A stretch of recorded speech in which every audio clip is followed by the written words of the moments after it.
الحمد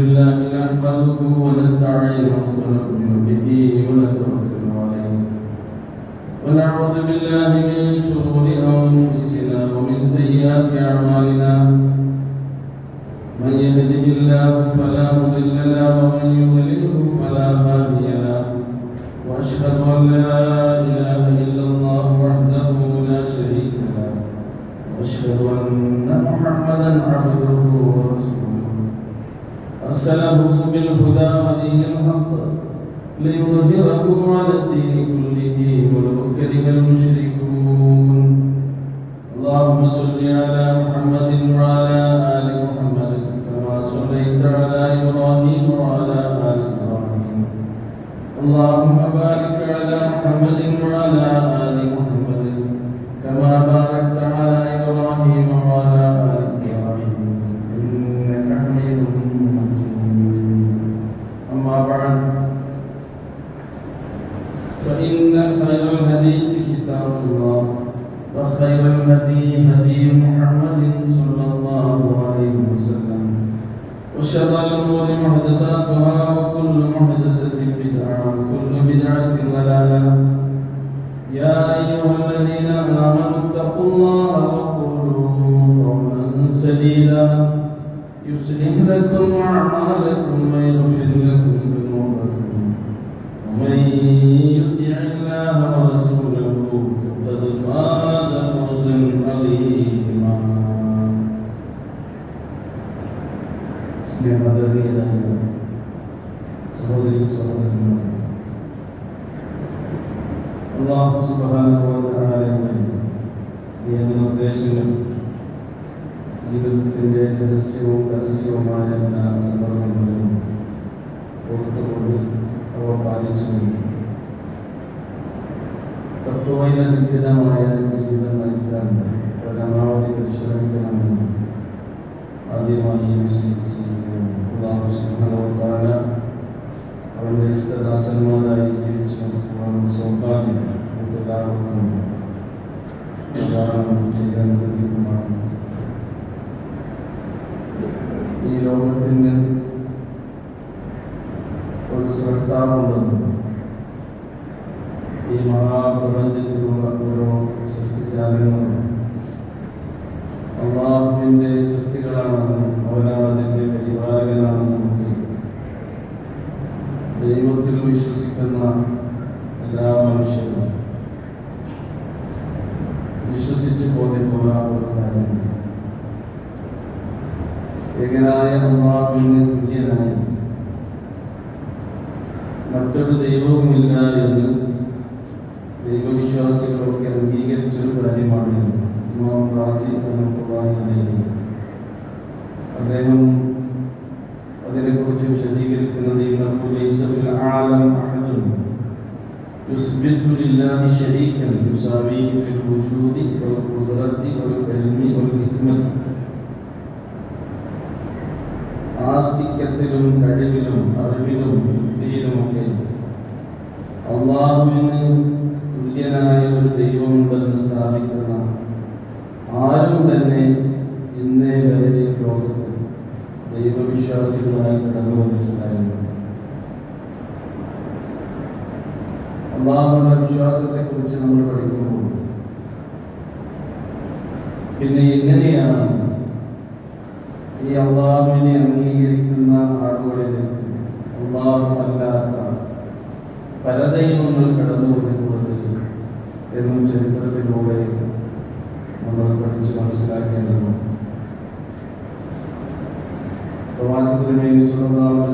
പ്രബോധനം ചെയ്തിട്ടുള്ള മക്കയിലും പരിസരങ്ങളിലും ജീവിച്ചിരുന്ന മക്ക മുശ്രിക്കുകൾ അവരുടെ വിശ്വാസം ബഹുദൈവ വിശ്വാസമായിരുന്നു.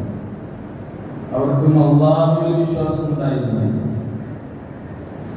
അതുകൊണ്ടാണ് പ്രവാചകന്റെ പിതാവിന്റെ പേര് പ്രവാചകന്റെ പിതാമഹൻ അബ്ദുല്ലാഹ് എന്നിട്ട് അബ്ദുൽ ഉസ്സ എന്ന പേരുണ്ടായിരുന്നു. അങ്ങനെ പല പേരുകളും ഉണ്ടായിരുന്നു. അല്ലാഹുവിൽ അവർക്ക് വിശ്വാസം ഉണ്ടായിരുന്നില്ല. റസൂൽ കരീം സ്വല്ലല്ലാഹു അലൈഹി വസല്ലം ജനിച്ചതിലുള്ള സന്തോഷത്തിൽ ആഹ്ലാദഭരിതനായി അബ്ദുൽ മുത്തലിബ് പാടിയിട്ടുണ്ട്. അൽഹംദുലില്ലാഹില്ലദീ അഅതാനി ഹാദൽ ഗുലാമു തയ്യിബൽ അർദാനി. അതിവിശുദ്ധനായ ഈ മകനെ എനിക്ക് നൽകിയ അല്ലാഹുവിന് സർവസ്തുതിയും എന്നാണ് പാടുന്നത്. അല്ലാഹുവിനെ അവർ അംഗീകരിക്കുന്നുണ്ട് എന്നുള്ളതാണ്. ജാഹിലിയ കാലത്തെ കവിയും ചിന്തകനുമായിരുന്ന ഉമയ്യത്ത് ബിൻ സലത്ത് അല്ലാഹുവിനെ മഹത്വപ്പെടുത്തുന്ന വരികൾ എഴുതുകയും പാടുകയും ചെയ്തു. മജ്ജിദുല്ലാഹ ഫഹുവൽ മുഹിബ്ബു അൽ മുജീദുൽ അഹ്ലു റബ്ബുനാ ഫിസ് സമാഇ അംസാ കബീറ. മജ്ജിദുല്ലാഹ്, നിങ്ങൾ അല്ലാഹുവിനെ മഹത്വപ്പെടുത്തുന്നു. ഫഹുവലിൽ മജ്ദി അഹ്ലു, മഹത്വത്തിന് അർഹനായിട്ടുള്ളവനാണ് അവൻ. ആകാശ ലോകങ്ങളിലുള്ള നമ്മുടെ റബ്ബ് അവൻ വലിയവനായി തീർന്നിട്ടുണ്ട്. ജാഹിലിയ കാലത്തുള്ള അവരുടെ സ്തുതിവാക്യങ്ങളാണ്. അതേപോലെ തന്നെ പ്രവാചകന്റെ പിതാമഹൻ അബ്ദുൽ മുത്തലിബ് കഅബയുടെ പരിസരത്ത് സംസം കിണർ കുടിക്കുന്നു. അങ്ങനെ വെള്ളം കാണുന്നു. കുറവ് പറ്റാത്ത വെള്ളം പൊട്ടിയൊഴുകുന്നത് കണ്ട് അദ്ദേഹം സന്തോഷവാനാകുന്നു. എല്ലാവരും അതിൽ സന്തോഷിക്കുന്നു. പലരും അതിന് അവകാശവാദം ഉന്നയിച്ചു കൊണ്ടുവന്നപ്പോൾ അബ്ദുൽ മുത്തലിബ് അതിന്റെ കാര്യം അല്ലാഹുവിനെ ഏൽപ്പിക്കുന്നുണ്ട്. അല്ലാഹുമ്മ അൻതൽ മാലികുൽ മഹ്മൂദു വറബ്ബി അൻതൽ മുബ്ദിഉൽ മജീദു എന്ന് പറഞ്ഞുകൊണ്ട് അല്ലാഹുവേ, ഇതിന്റെ ഉത്തരവാദിത്വം നിന്നിലേക്കാണ് ഞാൻ ഏൽപ്പിക്കുന്നത് എന്ന് പറഞ്ഞുകൊണ്ടാണ് അദ്ദേഹം പാടുന്നത്. കഅബ പൊളിക്കാൻ വേണ്ടി അബ്രഹത്ത് യമനിൽ നിന്ന് ആനകളെ ഉൾപ്പെടുത്തിയിട്ടുള്ള ഒരു വലിയ സൈന്യവുമായിരുന്നു. അന്ന് മക്കയിലെ ഏറ്റവും പ്രധാനിയും ഭരണാധികാരിയും നേതാവുമായിട്ടുള്ളത് അബ്ദുൽ മുത്തലിബ് തന്നെയാണ്, പ്രവാചകന്റെ പിതാമഹനാണ്. അദ്ദേഹം അത് ശ്രദ്ധിച്ചേയില്ല. ഒരു വലിയ സൈന്യം അവരൊക്കെ ബഹുമാനിക്കുന്ന ആദരിക്കുന്ന കഅബ പൊളിക്കാൻ വന്നിട്ട് ആ കാര്യം ശ്രദ്ധിക്കാതിരുന്ന ഒരു ഖുറൈശി നേതാവിന്റെ കാര്യം ഓർത്ത് അബ്രഹത്തിന് തന്നെ കോപമുണ്ടായി. ആളെ പറഞ്ഞയച്ചു. അദ്ദേഹം അത് പരിഗണിച്ചില്ല. എന്നാൽ അബ്ദുൽ മുത്തലിബിന്റെ മേഞ്ഞു നടക്കുന്ന നൂറുകണക്കിന് ഒട്ടകങ്ങൾ ഉണ്ടായിരുന്നു. അതിനെയൊക്കെ പിടിച്ചു കെട്ടി അബ്രഹത്തും സൈന്യവും. ഈ വിവരം അറിഞ്ഞപ്പോൾ അബ്ദുൽ മുത്തലിബ് അബ്രഹത്തിന്റെ അരികിലേക്ക് ചെന്നു പറഞ്ഞു, ഒട്ടകത്തെ മര്യാദയ്ക്ക് വിട്ടതാണ്. ആ സന്ദർഭത്തിൽ അബ്രഹത്ത് പറയുന്നത്, നാണമില്ല മനുഷ്യൻ, നിങ്ങളുടെ ഏറ്റവും കൂടുതൽ മഹത്വം കൽപ്പിക്കുന്ന ഒരു ആരാധനാലയത്തെ തകർക്കാനും കുടിക്കാനും ഞാൻ വലിയ സൈന്യവുമായി വന്നപ്പോൾ അതിനെക്കുറിച്ച് ആലോചിക്കുകയും ചിന്തിക്കുകയും ചെയ്യാതെ നിങ്ങളുടെ ഒട്ടകത്തെ കുറിച്ച് ചിന്തിക്കുകയാണോ നിങ്ങൾ? ആ സന്ദർഭത്തിൽ അബ്ദുൽ മുത്തലിബ് പറഞ്ഞ മറുപടിയും, അന്ന റബ്ബുൽ ഇബിൽ, ഞാനാണ് ഈ ഒട്ടകങ്ങളുടെ ഉടമസ്ഥൻ. വലിഹാദൽ ബൈത്ത് റബ്ബ, ഈ ബൈത്തിന് റബ്ബുണ്ട്. ഹുവൽ ഹമീ, അവൻ അതിനെ സംരക്ഷിക്കും. അപ്പൊ നോക്കൂ നിങ്ങൾ, അല്ലാഹു ആരാണ് എന്ന്, അവൻ എന്തൊക്കെ ചെയ്യുമെന്നൊക്കെ കൃത്യമായ ബോധവും വിശ്വാസവും ഉള്ള ഒരു സമൂഹമായിരുന്നു ശരിക്ക് പ്രവാചകൻ നബി സല്ലല്ലാഹു അലൈഹി വസല്ലം കടന്നു വന്നപ്പോൾ മക്കയിൽ ഉണ്ടായിരുന്നു. പക്ഷേ അതോടൊപ്പം തന്നെ അവർ അല്ലാഹുവിന്റെ പുറമെ പല ഇലാഹുകളെയും വിളിച്ചു തേടുകയും ആരാധിക്കുകയും പ്രാർത്ഥിക്കുകയും അവർക്ക് നേർച്ച വഴിപാടുകൾ സമർപ്പിക്കുകയും ഒക്കെ ചെയ്തിരുന്നു. വലിയ അർപ്പിക്കുകയൊക്കെ ചെയ്തിരുന്നു. അതുകൊണ്ടാണ് പ്രവാചകൻ നബി സല്ലല്ലാഹു അലൈഹി വസല്ലം ലാ ഇലാഹ ഇല്ലല്ലാഹ് എന്ന തൗഹീദിന്റെ പ്രഖ്യാപനവുമായി കടന്നു വന്നപ്പോഴാണ് അവിടെ പ്രശ്നങ്ങളൊക്കെ ഉണ്ടായത്. അല്ലാഹു റബ്ബാണ് എന്ന് പറഞ്ഞാൽ അത് അവർ അംഗീകരിക്കുന്ന ഒരു വിശ്വാസമാണ്, റൂബിയ്യത്ത്. അല്ലാഹു മാത്രമാണ് ഇലാഹ് എന്ന് പറയുമ്പോഴാണ് അവർക്ക് പ്രശ്നമുണ്ടായത്. അവർ ചോദിച്ചു, അജഅലൽ ആലിഹത ഇലാഹൻ വാഹിദ ഇന്ന ഹാദാ ലശൈഉൻ ഉജാബ്. മുഹമ്മദേ, നീ വന്നിട്ട് ഇലാഹുകളെല്ലാം ഒരൊറ്റ ഇലാഹാക്കുകയാണ്. കഅബയുടെ ഉള്ളിൽ 360 എണ്ണം ഉണ്ട്. ഇലാഹുകളായി, ആരാധ്യന്മാരായി. അതൊന്നും ഇനി വേണ്ട, നിന്റെ അല്ലാഹു ആകുന്ന ഒരു ഇലാഹു മതി എന്നാണോ നീ പറയുന്നത് എന്ന് അത്ഭുതത്തോടു കൂടി നബിയോട് ചോദിക്കുകയാണ് അവർ ചെയ്തത്. ഈ ഇലാഹുകളിലാകുന്നത് കഅബയെ അല്ലാഹുവിന് വേണ്ടി, അല്ലാഹുവിനെ മാത്രം ആരാധിക്കാൻ വേണ്ടി ആദ്യമായി ഭൂമിയിൽ സ്ഥാപിതമായ ആരാധനാലയം, അതിന്റെ പുനർനിർമ്മാണം നടത്തിയ ഇബ്രാഹിം അലൈഹിസ്സലാത്തു വസ്സലാമിന്റെയും ഇസ്മായിൽ അലൈഹിസ്സലാത്തു വസ്സലാമിന്റെയും ബിംബവും പ്രതിമയും പ്രതിഷ്ഠയും അതൊക്കെ അതുപോലെയുള്ള മഹാത്മാക്കൾ. അതിൽ ലാത്തയുണ്ട്, മനാത്തയുണ്ട്, ഉസ്സയുണ്ട്, ഹുബലുണ്ട്.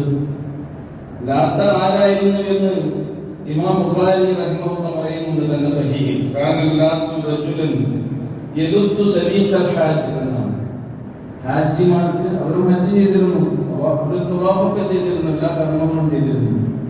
ഹാജിമാർക്ക് സൗജന്യമായി പൊടി കലക്കിയ ഒരു പ്രത്യേക ഭക്ഷണം വിതരണം ചെയ്തിരുന്ന സദ്ബുദ്ധനായ ഒരു മനുഷ്യനായിരുന്നു ലാത്ത് എന്നാണ്. അദ്ദേഹം പിൽക്കാലത്ത് മരണപ്പെട്ടപ്പോൾ എല്ലാ നല്ല മനുഷ്യരെയും മഹത്തുക്കളെയും ഒക്കെ സിദ്ധന്മാരാക്കി അവർക്ക് ദിവ്യത്വം കൽപ്പിച്ചുകൊണ്ട് ആരാധിക്കുകയും പൂജിക്കുകയും ചെയ്യുന്ന ഒരു അവസ്ഥയാണ് ഉണ്ടായത്. എന്തിനാണ് ഇവരെ നിങ്ങൾ വിളിച്ചു തേടുന്നത് എന്ന് ചോദിക്കുമ്പോൾ അവരുടെ മറുപടി എന്താണ്?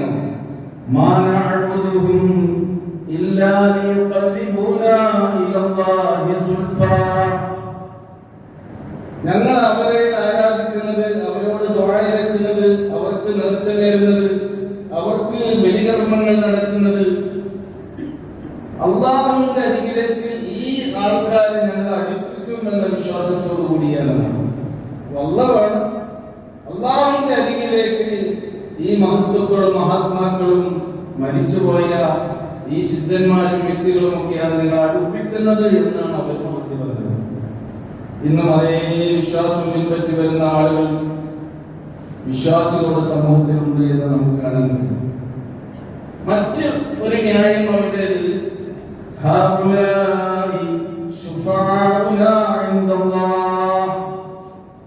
ലാത്തയും ഉസ്സയും മനാത്തയും അവർക്ക് ശേഷം ഇങ്ങനെ വരികയാണെങ്കിൽ ബദരീങ്ങളും മൊയ്തീൻ ശൈഖ് റഹ്മത്തുള്ളാഹി അലൈഹി, മമ്പറത്തെ തങ്ങൾ, അങ്ങനെ ഒരുപാട് ആൾക്കാർ അല്ലാഹുവിന്റെ അരികിൽ ഞങ്ങളുടെ ശുപാർശകരായിരിക്കും അവർ എന്ന വിശ്വാസമാണ് ഞങ്ങൾക്കുള്ളത് നമുക്ക് പറയുന്നത്.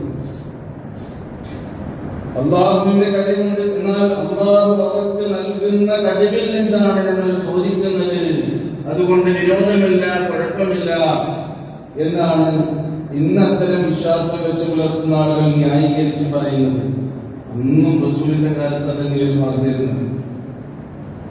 അവർ തവാഫ് ചെയ്യുമ്പോ തൽബിയത്ത് ചെല്ലുന്നത് ഹജ്ജിന്റെ സമയത്തൊക്കെ ലബ്ബൈക അല്ലാഹുമ്മ ലബ്ബൈക, അല്ലാഹു വിളിച്ചിട്ട് അല്ലാഹുവേ നിന്റെ വിളിക്ക് ഉത്തരം നൽകിക്കൊണ്ടാണ് ഞങ്ങൾ ഹജ്ജിന് വന്നത്. അബൂജാഹിലും ഉത്ബത്തും ശൈബത്തും അവരൊക്കെ ഹാജിമാരാണ്. പക്ഷെ അവർ ചൊല്ലിയ തൽബിയത്ത് ലബ്ബൈക അല്ലാഹുമ്മ ലബ്ബൈക, ലബ്ബൈക ലാ ശരീക ലക ലബ്ബൈക, റബ്ബേ നിനക്ക് ഒരു പങ്കുകാരുമില്ല, ഇല്ലാ ശരീകൻ, ഒരു പങ്കുകാരനൊഴികെ എന്ന് പറഞ്ഞാൽ അവരെ ഓരോ ഗോത്രത്തിനും ഓരോ ദൈവങ്ങൾ ഉണ്ടായിരുന്നു, ഇലാഹുകൾ ഉണ്ടായിരുന്നു. ലാത്തയും ഉസ്സയും മനാത്തയൊക്കെ അറിയപ്പെട്ടാണ് 360 അങ്ങനെയാണ് വീതിച്ചു കൊടുത്തതാണ്. അത് സഫാ കുന്നിലുണ്ടായിരുന്നു, മറുവാ കുന്നിലുണ്ടായിരുന്നു. അവർ പൂജിച്ചിരുന്ന ഇതേപോലെ ഇലാഹുകൾ, ആരാധ്യന്മാർ. അങ്ങനെയല്ല ഒരു ഇലാഹു കൂടി നിന്റെ കൂടെ റബ്ബേ, ഇല്ല ശരീകൻ, ഒരു പങ്കുകാരനൊഴികെ, ഹുവലക്ക്, അത് നിനക്ക് വേണ്ടി തന്നെ ഞങ്ങൾ ആരാധിക്കുകയാണ്. തംലികുഹു വമാ മലക്, ഞങ്ങൾ ആരാധിക്കുന്ന ലാത്തയും ഉസ്സയും മനാത്തയും ഹുബലിനെയും ഒക്കെ ഉടമപ്പെടുത്തുന്നത് നീ തന്നെയാണ്. അവർക്ക് എന്തൊക്കെ കഴിവുണ്ടോ അത് നീ കൊടുത്തത് തന്നെയാണ് റബ്ബേ. നിങ്ങൾ വിശ്വാസം എങ്ങനെയാണ് വിശ്വാസം വികലമാക്കപ്പെടുന്നത് എന്ന് ഇതിലൂടെ നമുക്ക് മനസ്സിലാക്കാൻ കഴിയും. പടച്ചോന്റെ അടുത്ത് നിന്ന് പിടുത്തം വിട്ട മനുഷ്യന്റെ അവസ്ഥ എന്തായിരിക്കും? ഖുർആൻ അത് പറയുന്നുണ്ട്. അല്ലാഹുവിന്റെ കൂടെ മറ്റു ആളുകളെ നിങ്ങൾ വിളിച്ചു തേടരുത്. അല്ലാഹുവിന്റെ കൂടെ മറ്റൊരു ഇലാഹിനെയും നിങ്ങൾ വിളിച്ചു തേടരുത് എന്നാണ് വിശുദ്ധ ഖുർആൻ വിശ്വാസത്തെക്കുറിച്ച്, അല്ലാഹുവിന്റെ വിശ്വാസത്തെക്കുറിച്ച് നമുക്ക് പഠിപ്പിച്ചു തരുന്നു. വത്തഖദൂ മിൻ ദൂനിഹി ആലിഹ ലാ യഖ്ലുഖൂന ശൈഅൻ വഹും യഖ്ലഖൂൻ. അല്ലാഹുവിന് പുറമെ ഒരുപാട് ഇലാഹുകളെ അവർ സ്വീകരിച്ചു. അഴവിന്റെ ഉള്ളിലുള്ളത് അല്ലാത്തത് പുറത്തുള്ളത്. ലാ യഖ്ലുഖൂന ശൈഅൻ, ഒന്നിനെയും സൃഷ്ടിച്ചിട്ടില്ല അവർ. വഹും യഖ്ലഖൂൻ, അവർ തന്നെ സൃഷ്ടിക്കപ്പെട്ടവരാണ്. ഈ ദൈവങ്ങൾ തന്നെ പടപ്പുകളാണ്. പടച്ചവരായ ഒരാൾ മാത്രമേ ഉള്ളൂ. വലാ യംലികൂന ലിഅൻഫുസിഹിം നഫ്അൻ വലാ ദർറ, തങ്ങൾക്ക് തന്നെ എന്തെങ്കിലും ഗുണമോ ദോഷമോ ചെയ്യാൻ ആ ഇലാഹുകൾക്ക് കഴിയില്ല. വലാ യംലികൂന മൗതൻ വലാ ഹയാതൻ വലാ നുശൂറാ, അതേപോലെ തന്നെ മരണത്തെ അവർ ഉടമപ്പെടുത്തുന്നില്ല. മരിപ്പിക്കാൻ അവർക്ക് കഴിയില്ല. ആരെയും ജീവിപ്പിക്കാൻ അവർക്ക് കഴിയില്ല. മരണാനന്തരം ആരെയും ഉയർത്തെഴുന്നേൽപ്പിക്കാൻ അവർക്ക് കഴിയില്ല. ഇങ്ങനെയുള്ള ഒരു ഇലാഹുകളെയാണ് അവർ വിശ്വസിച്ചു വരുന്നത് എന്നാണ് ഖുർആൻ പറയുന്നത്. എന്നാൽ ഇവിടെയാണ് അല്ലാഹു സുബ്ഹാനഹു വ തആല ആരാണ് യഥാർത്ഥ ഇലാഹ് എന്ന് അവരെ പഠിപ്പിച്ചു കൊടുക്കാൻ വേണ്ടി പ്രവാചകനോട് കൽപ്പിക്കുന്നത്. വറബ്ബുക യഖ്ലുഖു മാ യശാഉ വയഖ്താർ, പ്രവാചകരെ, താങ്കളുടെ റബ്ബ്, താങ്കൾ അവർക്ക് പരിചയപ്പെടുത്തി പഠിപ്പിച്ചു കൊടുക്കേണ്ട റബ്ബ് യഖ്ലുഖു മാ യശാ, അവൻ ഉദ്ദേശിക്കുന്നത് അവൻ സൃഷ്ടിക്കുന്നു. വയഖ്താർ, അവൻ ഇഷ്ടമുള്ളത് തെരഞ്ഞെടുക്കുകയും ചെയ്യുന്നു. എന്ത് സൃഷ്ടിക്കണമെന്ന് അല്ലാഹുവാണ് തീരുമാനിക്കുന്നത്. എങ്ങനെ സൃഷ്ടിക്കണമെന്ന് അല്ലാഹുവാണ് തീരുമാനിക്കുന്നത്. ആരെയൊക്കെ സൃഷ്ടിക്കണമെന്ന് അല്ലാഹുവിന്റെ തീരുമാനത്തിലാണ് ഉള്ളത്. അല്ലാഹു സൃഷ്ടികളായി അവന്റെ സൃഷ്ടികളിൽ മാന്യന്മാർ, ആദരണീയർ എന്ന് പറയുന്ന മലക്കുകളെ സൃഷ്ടിച്ചിട്ടുണ്ട്. ജിന്നുവർഗത്തെയും മനുഷ്യവർഗത്തെയും സൃഷ്ടിച്ചിട്ടുണ്ട്. ആ മനുഷ്യരിൽ നിന്ന് പ്രവാചകന്മാരെ അല്ലാഹു പ്രത്യേകമായി തിരഞ്ഞെടുത്തിട്ടുണ്ട്. ഓരോരുത്തർക്കും ഓരോ പദവിയും സ്ഥാനവും നൽകിയിട്ടുണ്ട്. മാ കാന ലഹുൽ ഖിയറ, അങ്ങനെ ആർക്ക് എന്തൊക്കെ നൽകണമെന്നുള്ള ആ തിരഞ്ഞെടുക്കാനുള്ള ഒരു അർഹതയും അല്ലാഹു അല്ലാത്തൊരു പടപ്പിനും അല്ലാഹു നൽകിയിട്ടില്ല. ഇങ്ങനെയുള്ള ഒരു അല്ലാഹുവിനെയാണ് പ്രവാചകനോട് പരിചയപ്പെടുത്തി കൊടുക്കാൻ പറയുന്നത്. സുബ്ഹാനഹു വ തആല അമ്മാ യുശ്രികൂൻ, അല്ലാഹുവിനോട് പങ്കു ചേർക്കുന്ന ഈ ശിർക്കിൽ നിന്നെല്ലാം അല്ലാഹു പരമപരിശുദ്ധനാകുന്നു, അവൻ മഹോന്നതനാകുന്നു എന്ന് പറയുന്ന പ്രവാചകനെ എന്നാ പറയുന്നത്.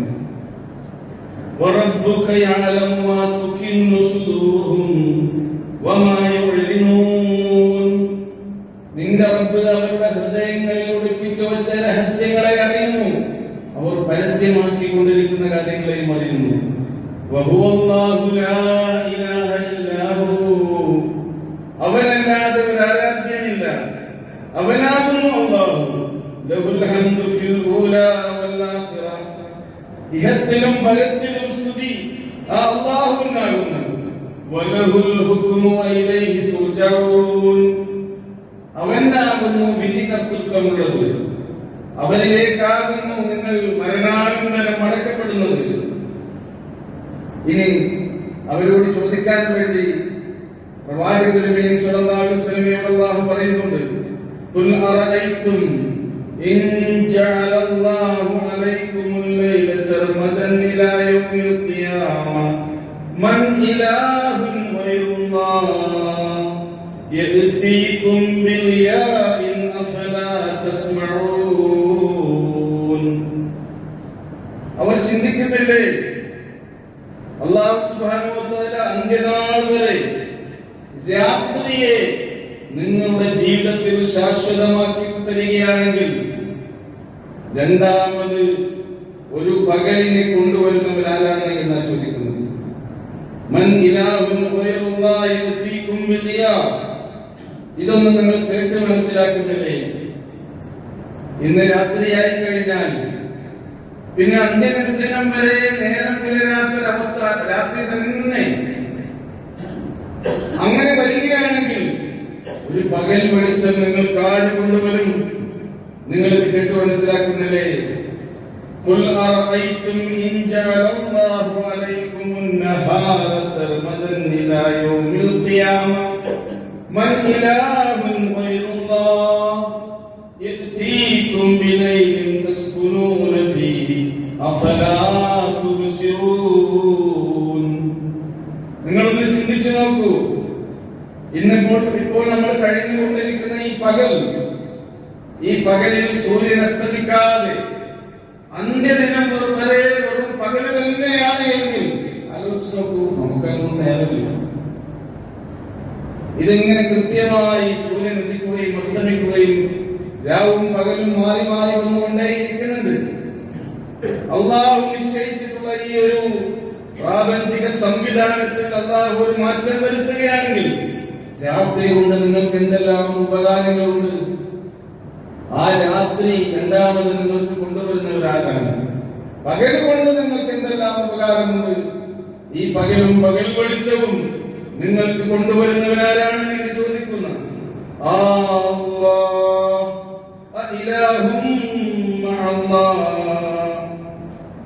അള്ളാഹുവിന്റെ കൂടെ അള്ളാഹുവോടൊപ്പം വല്ല ദൈവവുമുണ്ടോ എന്നാണ് ചോദിക്കുന്നത്. നിങ്ങൾ ഇതൊക്കെ അഫലാത്തുബിസിറൂൻ കണ്ടു മനസ്സിലാക്കുന്നില്ലേ? ഇനിയും അള്ളാഹുവിനെ പരിചയപ്പെടുത്തുന്നു.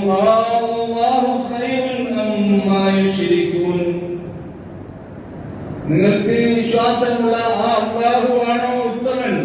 അതല്ല, നിങ്ങൾ അള്ളാഹുവിന്റെ കൂടെ പങ്കുചേർക്കുന്ന മറ്റു ഇലാഹുകളാണോ, പങ്കാളികളാണോ? അവരോടുള്ള ചോദ്യമാണ്. ആരാണ് ഇവരിൽ ഉത്തമൻ? അല്ലാഹു ഖൈറുൻ അമ്മാ യുശ്രികൂൻ അമ്മൻ ഖലഖസ് സമാവാതി വൽ അർദ്, ആകാശഭൂമികൾ സൃഷ്ടിച്ചവൻ. വഅൻസല ലക്കും മിനസ് സമാഇ മാഅ, ഉപരിലോകത്തിൽ നിന്ന് നിങ്ങൾക്ക് വെള്ളമിറക്കി തന്നവൻ. ഫഅംബത്നാ ബിഹി ഹദായിഖ ദാത ബഹിജ, നല്ല കൗതുകമുള്ള തോട്ടങ്ങളെ നിങ്ങൾക്ക് ഈ ഭൂമിയിൽ മുളപ്പിച്ചു തന്നവൻ.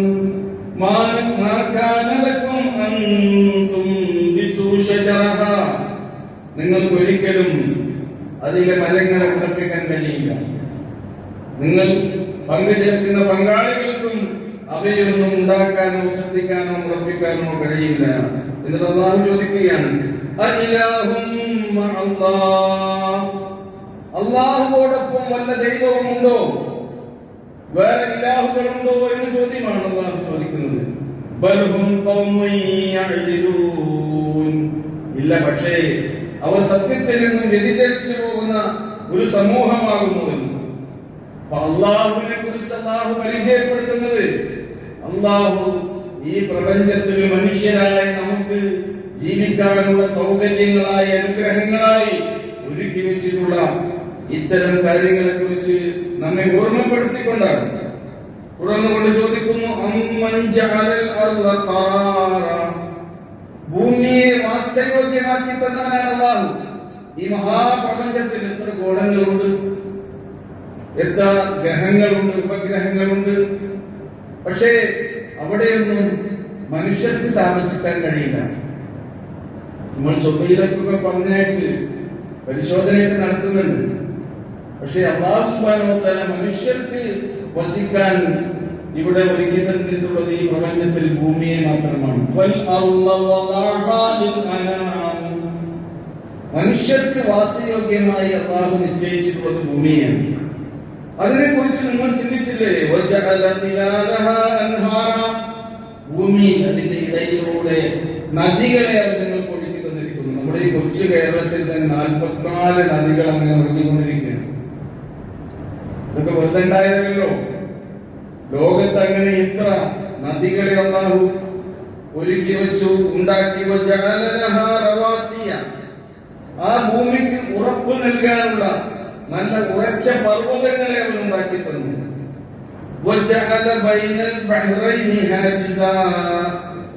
രണ്ട് തരം ജലാശയങ്ങൾക്കിടയിൽ അല്ലാഹു സുബ്ഹാനഹു വ തആല ഒരു മറയുണ്ടാക്കി തരികയും ചെയ്തു എന്നാണ്.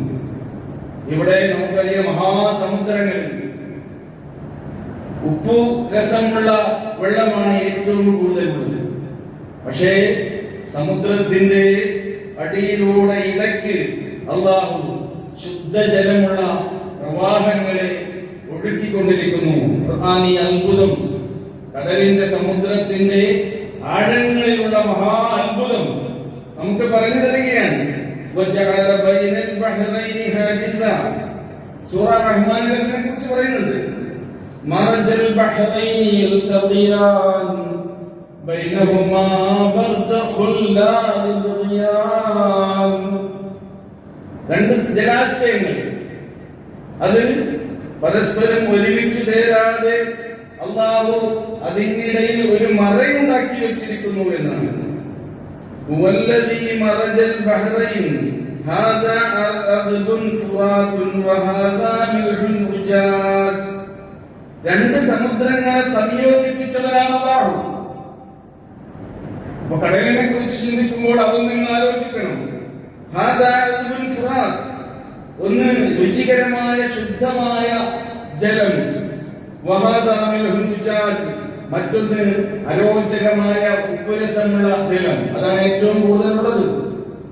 അതിനിടയിലൂടെ ശുദ്ധജലത്തിന്റെ പ്രവാഹങ്ങളും നദികളും ഒഴുകിക്കൊണ്ടിരിക്കുന്നു. അത് രണ്ടും കൂടി കലരുന്നില്ല. അതിനിടയിൽ ഇങ്ങനെ ശക്തമായ ഒരു മറ, വജഅല ബൈനഹുമാ ബർസഖൻ വഹിജ്റൻ മഹ്ജൂറ. ആ രണ്ട് ജലവും കൂടിച്ചേരാതെ കടലുകൾക്കിടയിൽ ശക്തമായ മറയും തടസ്സവും ഉണ്ടാക്കി വെച്ചത് ആരാണ്? നിങ്ങൾ ചിന്തിക്കൂ. അല്ലാഹുവിനെ കുറിച്ച് അറിയാനും കണ്ടെത്താനുമുള്ള വഴികളാണ് അല്ലാഹു പറഞ്ഞു തരുന്നത്. അല്ലാഹും മഅല്ലാഹ് ബൽ അക്സറുഹും ലാ യഅലമൂൻ. അല്ലാഹുവോടൊപ്പം വേറെ ഇലാഹുകളുണ്ടോ? അല്ലാഹുവോടൊപ്പം വല്ല ദൈവമുണ്ടോ? ഇത്തരം കാര്യങ്ങൾ ചെയ്യുന്ന ദൈവമുണ്ടോ എന്നാണ് ചോദിക്കുന്നത്. ഇങ്ങനെ നോക്കുന്ന സഹോദരങ്ങളെ, നമ്മൾ അല്ലാഹുവിൽ വിശ്വസിക്കുമ്പോൾ അല്ലാഹുവിലുള്ള നമ്മുടെ വിശ്വാസം എത്രമേൽ ദൃഢമായിരിക്കണമെന്നും നിഷ്കളങ്കമായിരിക്കണമെന്നും അതേപോലെ തന്നെ അത് എത്രമേൽ പരിശുദ്ധമായിരിക്കണമെന്നും നമുക്ക് കൃത്യമായി വിശുദ്ധ ഖുർആനിന്റെ ഈ ആയത്തുകൾ നമ്മെ ബോധ്യപ്പെടുത്തുകയാണ്. നമ്മുടെ ഈമാനിനെ കൂടുതൽ ദൃഢീകരിക്കാനും പുതുക്കുവാനും നിഷ്കളങ്കമാക്കുവാനും വിശുദ്ധ ഖുർആനിന്റെ ആയത്തുകളിലൂടെ നമ്മുടെ മനസ്സും കണ്ണും നമ്മൾ ഓടിക്കേണ്ടതുണ്ട്. അല്ലാഹു അങ്ങനെ അല്ലാഹുവിനെ അറിഞ്ഞ് വിശ്വസിക്കുന്നവരിൽ നമ്മയൊക്കെ ഉൾപ്പെടുത്തി അനുഗ്രഹിക്കുമാറാകട്ടെ.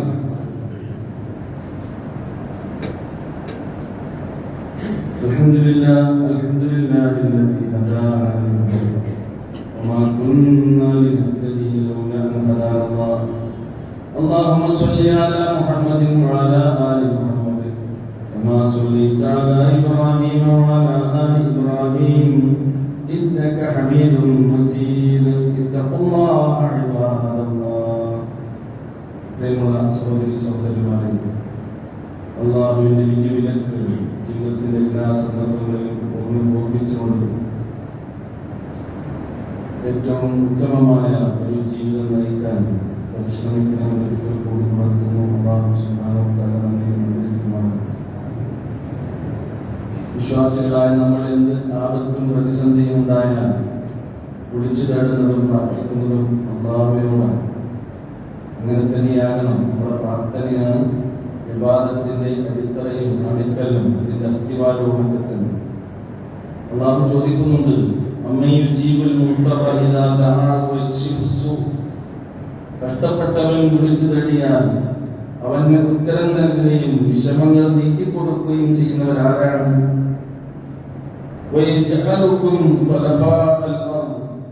നിങ്ങളെ ഭൂമിയിൽ പ്രതിനിധികളാക്കി വെച്ചിട്ടുള്ളത് ആരാണ്? അല്ലാഹുവിന്റെ കൂടെ വല്ല ദൈവവുമുണ്ടോ? തലീലം മാത്രവും മനുഷ്യരെ നിങ്ങൾ കുറച്ച് മാത്രമേ ചിന്തിക്കുന്നുള്ളൂ. കരയിലെയും കടലിലെയും ഇരുട്ടുകളിൽ നിങ്ങൾക്ക് വഴി കാണിക്കുന്നവനാരാണ്?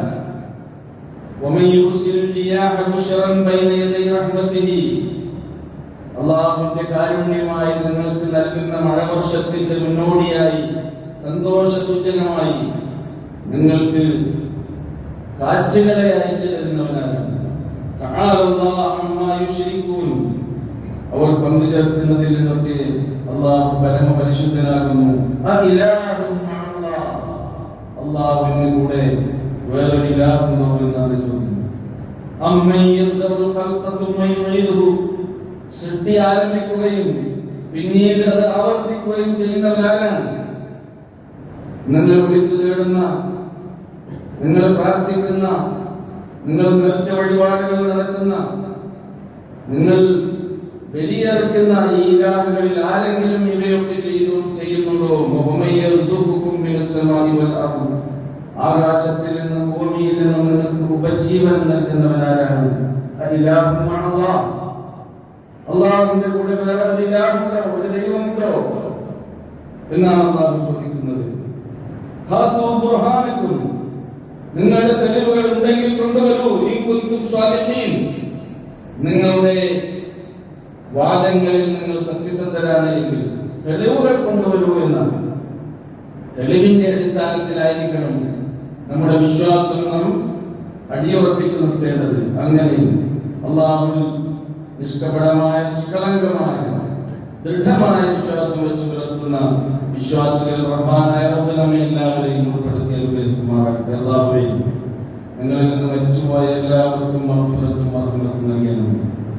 ഞങ്ങളിൽ ചെറുതും വലുതുമായ, അറിഞ്ഞും അറിയാതെയും പറ്റിപ്പോയ ധാരാളം തെറ്റുകൾ വന്നുപോയിട്ടുണ്ട്. രഹസ്യമായും പരസ്യമായും ചെയ്തു പോയ വാദികളുണ്ട്.